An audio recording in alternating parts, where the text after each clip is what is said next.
I'm loving doing these interviews this way because normally it's always in person, but this just makes it so much easier. I can like fit people in between patients and everything. Great. How's everything been going? Good. Yeah, good. We're getting there slowly, building and Building at the moment. So we're in the strength lab at the moment. So yeah, I'm here. Yeah. And spin it round so we can see. Ooh, nice. So where is that one? That's over. Are you in Fish Ponds? Have you moved now? They've moved. So we're now in Lawrence Weston. Okay. Ooh. Well, it looks really, really nice there. It's much space. It's what? Sorry. It's a much bigger space for what we need to do. So yeah, much better. Just going to change a little bit because the signal's not great. So I'm just going to see if I can find somewhere else where the signal's a bit better. Bear with me. Okay. Hopefully. Oh, it's massive. Yes, so it's all part of a massive building, an older building. So hopefully this is a bit better. So. Perfect. Yeah, it's a bit lighter there as well. So basically what I've been doing is with my patients, I'm trying to promote everyone being active every day. So it was just to ask you a few little questions about Stand Strong and how you got into it, and then the kind of people who might be interested and how they'd go about doing that. So do you want to start off by telling me a bit about sort of how you got involved with Stand Strong and the story behind it? Yeah, so I started to do kettlebells about 2 years ago. For me, it changed my life. It offered me a lot in terms of health and well-being, mental health and physical strength. So it was an all-round positive thing, particularly for someone like myself who has suffered with things like anxiety before and stuff like that. It was a really good way to be able to have something positive that I could focus on. So I got into that, and then obviously the self-defense I'd been doing for years as well. So I had the two together. So, and for me, it's more around the positive mindset than anything else, I'd say. Oh, it's brilliant. I mean, I've seen some of the videos. It looks really, really good fun as well. So do you find the kind of people who come to see you, do they tend to be women who are looking for self-defense, or does it tend to be men, or is a lot of people managing it for anxiety? I think people don't necessarily realise the connection of how good exercise is for your mindset and your well-being, the release of serotonin. So who's kind of the type of clients that you see? So I've got a mixture. So we started with the women's only, and the goal is to get more women involved in self-defense and strength as well, because with the women, we offer the strength side to it too. So we have a real mix. So I have women's only, and that's for people who are looking to learn self-defense but aren't quite wanting to go into the such heavy side of it. So, and it's a bit more female focused, women focused, are looking at more dominant threats to us and changing things slightly to, be able to cope with the situations from a woman's point of view. And then we've got mixed adult as well, which is men and women. And again, we've been opening up to all sorts of different people, from people in their early 20s to people in their 60s. Like, it's a real mix of ages. We don't have like a one fits all category. And that's the great thing about it, is that it can be adapted and there is something for everybody. And it helps on so many levels. And so, because some of the people who are kind of my clients might be thinking, oh, well, Krav Maga, like, what is it? Is it some kind of fighting? So can you just give them an idea for people who've never heard of it? Can you give them an idea of the type of things you do, whether you do role plays or situations, or whether it's just purely with kettlebells? Because there'll be a few people at home who are thinking, oh, I'm not sure if this is for me, but knowing yourself, knowing Kelly, I know that it can be brilliant for all types of different people. So that's probably a question you get asked a few times.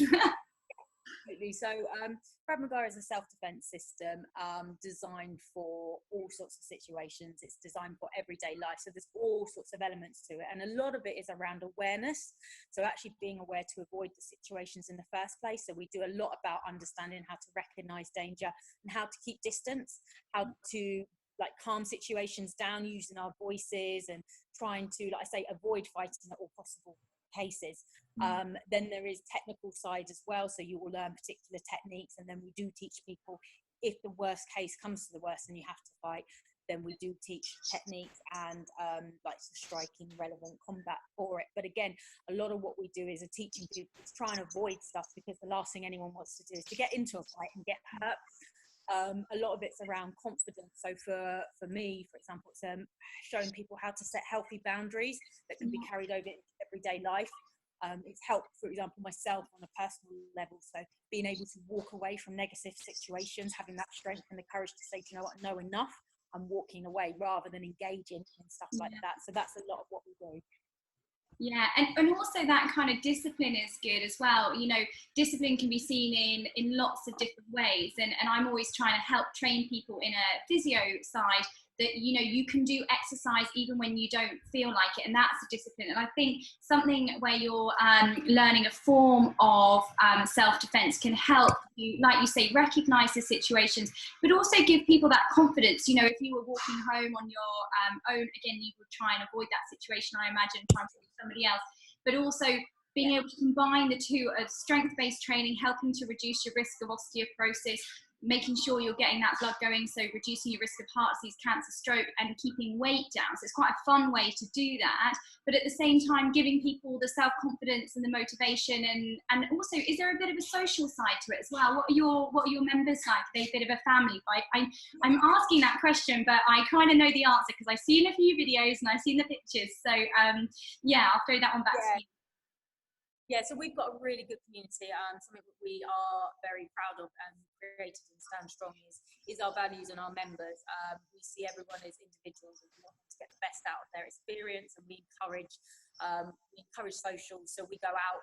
In fact, we're going out next week for a drink, and we try and encourage get-togethers across all the different classes on a regular basis. We have Facebook groups where people talk to each other and stuff like that, and we encourage training outside of classes for people if they want to get together and do other stuff and things like that. So it's really, really important, because you are in an environment where you are, you know, putting yourself sometimes under a little bit of like different situations, and to know that everyone's friendly and everyone gets along and everyone just wants to help and support each other grow. And that's what a lot of it's about, because, you know, sometimes, like I say, with the confidence, if you've got somebody who's less confident, if they walk in and there's a real community vibe behind everything, instantly it just changes it for them, and they feel like they're at home. And that's one of the biggest things we've had, is that everyone comes through saying, oh, everyone's really friendly. I didn't think it was going to be like this. It's like, absolutely, you know, at the end of the day, we're teaching self-defense. We're not teaching people to go and cage fight, and that's the difference. They say, yeah, you must have a few of those stigmas of, oh, well, I'm not going. I know I did a little bit of karate before I went traveling, again, to try and help build some confidence. And it was amazing, my kind of perception of what it would be like. I thought, because I was 18 at the time, I thought, oh, it's going to be a load of like really big, because you see them all in their suits and they've got their belts on, and my perception of what it would be like and the reality were very, very different. And that's really what Everyone Active Every Day is all about, is trying to break down those barriers so that people try new things, because we're going out of our comfort zone, and sometimes there's different catalysts, isn't there? Maybe some people have been involved in an area where they felt unsafe, and that's the catalyst to come and try. But I think be a great connection, and I think my patients will find it really, really interesting. So maybe, is there any, with obviously being careful with confidentiality, is there any type of person who came in who really took to it, that you thought, gosh, I wouldn't have expected this person to come in, but it really helped them? Yeah, absolutely. So I've got a couple of people. I had some people walking with really serious confidence issues, and really, really nervous. And I you know, when they first contacted me, I was like, I really wasn't sure that they were going to, you know, they were going to stick. And a year later, they're one of the strongest members we've got. They're you know, they're talking about going for gradings and stuff like that. I've had another person who I wasn't sure, and, you know, now they're training like 3 times a week. And yeah, so it's really, again, a lot of it comes down to the relationship side of building those strong communities again, and making people feel valued. You know, there's nothing worse than walking into a big room of people that you don't know, who you think are going to be better than you, and not being welcomed, you know. And it's a really important side, I think, of what we do. And you know, is actually making sure that people feel safe in the environment that they're coming to train in. You know, because like I say, you don't know people's stories, you don't know their backgrounds, you don't know where they've come from, and you can't just make judgments based on when they walk through the door or your first initial contact. So there's been loads of people, to be honest. I'm really like, we've got a fantastic bunch, and you never quite know, you can never quite tell with the first impressions, because people often are quiet and shy, and then you get a message when they go home like, that was amazing, I loved it. You're like, oh really? Because I just quiet from you. So yeah, it's brilliant. Yeah, and it's amazing with the transformations. I think that's something that I try and help people understand when they're coming in for therapy, actually, is often people don't understand that no one is the same person throughout their life. You know, there's all these kind of myths about be yourself, stick to your roots, but actually no one stays the same the whole way through. So when you actually engage in a new process, like doing Krav Maga, like doing something new, what you're actually seeing is that person going through a transformation, and it can be the difference between changing someone's life. They could be on a track of, I've got poor self-confidence, I've got anxiety, I don't feel safe walking down the street, I don't want to go to the park on my own, even though it's the middle of the day, because I'm going to get palpitations. Why am I like this? Is it because I'm so weird or odd? And it's not. It's just that you are living with habits that are creating the person you are at that moment in time, and anybody can change. And I think something like Krav Maga is just so brilliant to show that transformation when people get that catalyst of, I need to do something, I don't want heart disease, cancer, stroke, I don't want to feel unsafe anymore. And it must be just so inspiring to see those transformations for you, and to feel proud that you're able to make that difference in people's lives. Absolutely. I mean, for me, the biggest part of doing this is helping people, you know, like I say, because of where I've come from on my journey so far, and knowing the differences everything's made to my life. About giving that back. And when you just see the slight changes, someone holding themselves differently, their posture, for example, you know, they're more confident, they're more proud, you know, they're not hunched over anymore, or you start to see them becoming stronger in the mind, and you just think all these carry over into the body, because everything we hold up here, it creates such tension, and you know, we can shoulder problems, back problems, you know, all of those sort of things, because of how we're walking and carrying the stress that we carry in ourselves from little things about being unable to say no to someone, for example. You know, how many people do we know that are in a job, you know, and they're probably getting asked to do too much, and they haven't been able to find their voice yet to say no. And come into a class like this where you're learning all the time to be like, no, that's my distance, that's my boundary, you can't cross that actually, and it's difficult for me to say no, but I'm going to do it.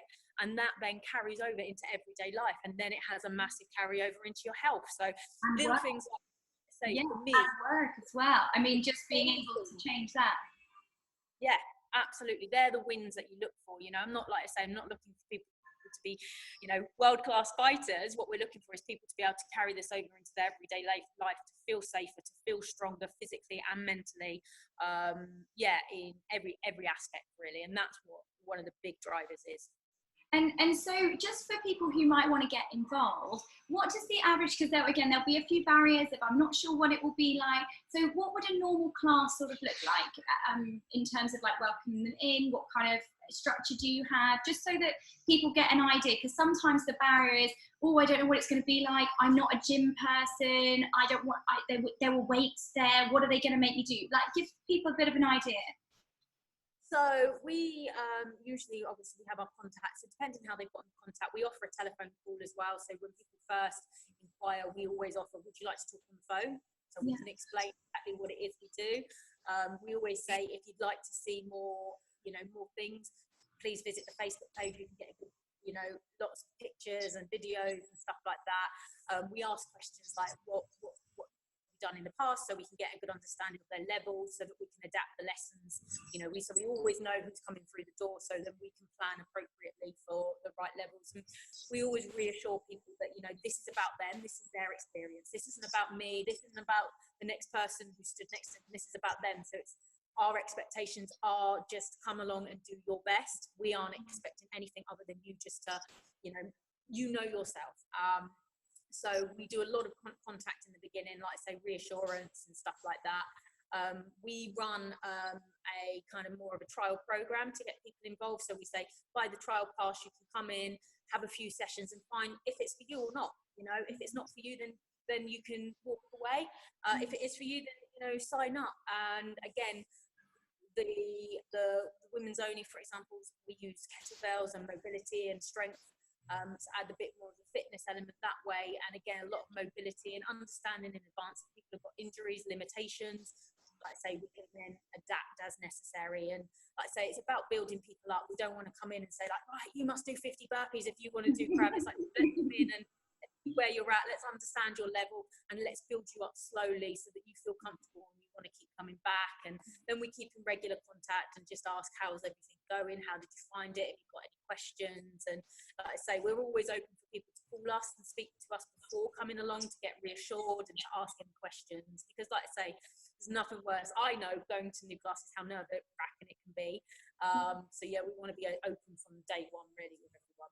Yeah, it can be. I've been doing a few classes down here, and even though, you know, I'm used to the gym, I'm used to going to classes, I've been quite nervous. Sometimes I've turned up and I've been a bit like, oh, I've never done this before. It feels a bit alien. It's that comfort zone, isn't it? It's about, but actually your life improves if you get used to pushing yourself out of your comfort zone. And I think so often what we're doing is just doing a little bit more, just to strengthen our characters and keep pushing ourselves. So that's really good. So shall I'll pop so they can find you on your Facebook page, which is Stand Strong Krav Maga. Is that, yeah? We've got a website as well, so it's www.standstrongkravmaga.co.uk. We've got an Instagram page, which is Stand Strong Krav Maga. You name it, the social media platforms there. And like I say, I've got an email address, so hannah@standstrongkravmaga.co.uk. So if anyone's got any questions or wants to get in touch, or just, like I say, we're always open. What are the 3 normal questions that people ask? Because I know that as a physio, what happens is a lot of people will say to me, what should I wear? You know, is there parking? What are the 3 top questions? So the top, normally, I've never done this before. Is that going to be a problem? Yeah. My fitness is really low. Is that going to be a problem? And then number 3 is, what should I wear? Yeah, and so what are the answers to those questions? Because anyone looking, we can help them and help overcome those barriers for them. So, number 1, do I need to have any experience? Absolutely not. The classes, like I say, are designed for everyone. So we always have different levels in, and we have programs designed to be able to cater for people that are fresh through the door to people that are more advanced. So that's never a problem. Fitness levels, honestly, like I say, it's all about you and building yourself up. So you start slowly. We always say, if you cannot do something, or you know it feels technically you're not doing it anymore, stop. Don't do as many reps as anyone else, because you're the only one that matters right now, not the person next to you. So you work to your own pace, and we'll build you up slowly. And in terms of what to wear, we just say comfortable gym clothes, joggers, something. Vests aren't ideal because they're getting health and safety, fingers trapped and stuff. But yeah, t-shirt, joggers, absolutely fine. Yeah, they can be comfy. And footwear, just sort of normal trainers, or do you go bare feet? Yeah, so we say trainers that are clean for outside, so that haven't been like worn outside and stuff like that. Or you can train barefoot, but sometimes it's not advisable because of some of the techniques we're doing. So yeah, trainers, or if you get more into it, or as you get more into it, things like you can get specialized wrestling boots and stuff, but that's much further down the line. We'll find out about that one in another one. Oh, Hannah, that is fantastic. Thank you so much. I'm sure that's going to really help people have an idea about what this sort of Stand Strong Krav Maga is all about, what your kind of values are, and I can see you're really, really passionate about it. So I'm sure you're going to be able to help lots more people. And so what I'll do is, when I post this video, I'll make sure I pop a link as well to your website. And then for anyone watching, if you have any questions, you can ask Hannah directly, or if you have any physio related questions that might indicate most things, you'll be able to go and see Hannah with. But if there's anything that's holding you back, saying, oh, I've got this dodgy knee problem, then just give me a call, or you can pop onto a discovery call, which is a complimentary 30-minute consultation over the phone, and then we can work out whether it's right for you. Brilliant. All right then, I'm just going to